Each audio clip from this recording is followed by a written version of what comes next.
नमस्कार दोस्तों। रीट के लिए साइंस की टेस्ट सीरीज चल रही थी जिसका अगला वीडियो है। देखिए आज के वीडियो का पहला प्रश्न फिनोल की प्रकृति है। तो फिनोल की प्रकृति कैसी होती है? फिनोल अम्लीय प्रकृति का होता है। अगले प्रश्न की बात करें कि हाइड्रोजन पेरोक्साइड जिसका रासायनिक सूत्र होता है H2O2। तो हाइड्रोजन पेरोक्साइड है वो होता है ऑक्सीकारक और अपचायक दोनों प्रकृति होती है। हाइड्रोजन पेरोक्साइड की प्रकृति कैसी होती है? ये ऑक्सीकारक भी होता है और अपचायक भी होता है। अगला प्रश्न देखिए, सामान्य एल्कोहल के ऑक्सीकरण से बनता है तो कीटोन का निर्माण होता है। सामान्य एल्कोहल के ऑक्सीकरण से किसका निर्माण होता है? कीटोन का निर्माण होता है। अगले प्रश्न की बात करें कि क्यूप्रिक आयन को क्यूप्रस आयन में बदलना उदाहरण है तो अपचयन का उदाहरण है।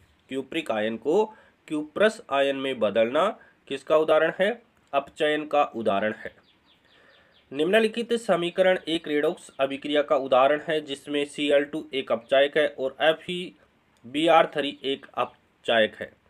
Cl2 तो क्या उपचायक है और FeBr3 एक अपचायक है।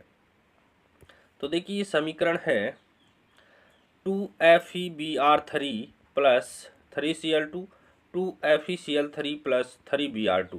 इस रेडॉक्स अभिक्रिया के लिए निम्नलिखित कथनों में से एक कथन यहाँ पर गलत दिया गया है। कौन सा कथन यहाँ पर गलत है?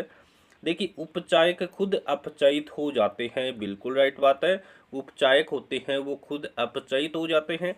अपचायक इलेक्ट्रॉनों का या तो लाभ पाते हैं या लाभ पाते प्रतीत होते हैं, ये भी सही है कि अपचायक होते हैं वो इलेक्ट्रॉन का या तो लाभ पाते हैं या इलेक्ट्रॉन्स का लाभ पाते हुए प्रतीत होते हैं, ये भी सही है। अपचायक खुद उपचयित हो जाते हैं, अपचायक खुद उपचयित हो जाते हैं, ये भी सही है। उपचायक अन्य पदार्थों का उपचयन कर देते हैं, ये बात गलत है। ऑप्शन 4 यहाँ पर करेक्ट हो जाएगा। इस प्रश्न के संबंध में ऑप्शन 4 गलत है। अगला प्रश्न देखिए, अपचायक वैसे पदार्थ है जिनमें अपचायक वैसे पदार्थ है जिनमें इलेक्ट्रॉन त्याग करने की प्रवृत्ति होती है। अपचायक वैसे पदार्थ होते हैं जिनमें इलेक्ट्रॉन त्याग करने की प्रवृत्ति होती है। अगले प्रश्न की बात करें कि ऑक्सीकारक वैसे पदार्थ होते हैं जिनमें इलेक्ट्रॉन ग्रहण करने की प्रवृत्ति होती है। ऑक्सीकारक वैसे पदार्थ होते हैं जिनमें इलेक्ट्रॉन ग्रहण करने की प्रवृत्ति होती है। अगला प्रश्न देखिए, पोटेशियम डाइक्रोमेट जिसका रासायनिक सूत्र K2Cr2O7 होता है, ये क्या है? तो ये ऑक्सीकारक है। पोटेशियम डाइक्रोमेट क्या है? ऑक्सीकारक है। अगला प्रश्न देखिए, ऑक्सीकरण संख्या को बढ़ाता है। ऑक्सीकरण संख्या को कौन बढ़ाता है? ऑक्सीकारक पदार्थ बढ़ाता है। ऑक्सीकरण संख्या को कौन बढ़ाता है? तो ऑक्सीकारक पदार्थ बढ़ाता है। अगला प्रश्न देखते हैं, डॉक्टरी थर्मामीटर से हम किस श्रेणी में तापमान नाप सकते हैं? तो देखिए 35 डिग्री से लेकर के 42 डिग्री सेल्सियस तक का तापमान डॉक्टरी थर्मामीटर के द्वारा मापा जा सकता है। किस श्रेणी का? 35 डिग्री सेल्सियस से 42 डिग्री सेल्सियस तक का तापमान है वो डॉक्टरी थर्मामीटर के द्वारा मापा जा सकता है। अगला प्रश्न देखिए, कोलेस्ट्रॉल एक है तो कोलेस्ट्रॉल क्या है? जंतु वसा में पाया जाने वाला वसीय एल्कोहल है। तुंगता नामक बीमारी अधिक ऊंचाई पर होती है, इसका कारण क्या है? तो ऑक्सीजन का निम्न आंशिक दाब होने के कारण तुंगता नामक बीमारी होती है और यह बीमारी अधिक ऊंचाई पर होती है। किसके कारण? ऑक्सीजन का निम्न आंशिक दबाव होने के कारण। अगला प्रश्न देखिए, बायोगैस संयंत्र से निकली निम्नलिखित में से किस गैस का प्रयोग ईंधन गैस के रूप में किया जाता है? तो प्रोपेन का करते हैं। बायोगैस संयंत्र से निकली निम्नलिखित में से किस गैस का प्रयोग ईंधन गैस के रूप में करते हैं? तो प्रोपेन का उपयोग किया जाता है। खट्टे स्वाद के लिए कोशिकाएं जीवा के किस भाग में होती है? तो खट्टे स्वाद के लिए जीवा की जो कोशिकाएं हैं वो पार्श्व भाग में स्थित होती है। खट्टा स्वाद का मालूम हमें कहाँ से पड़ता है? जीभ के पार्श्व भाग से पड़ता है। अगला प्रश्न देखिए, डोलोमाइट चूर्ण का प्रयोग कुछ कृषि भूमियों में किया जाता है, इसका प्रयोग का क्या उद्देश्य होता है?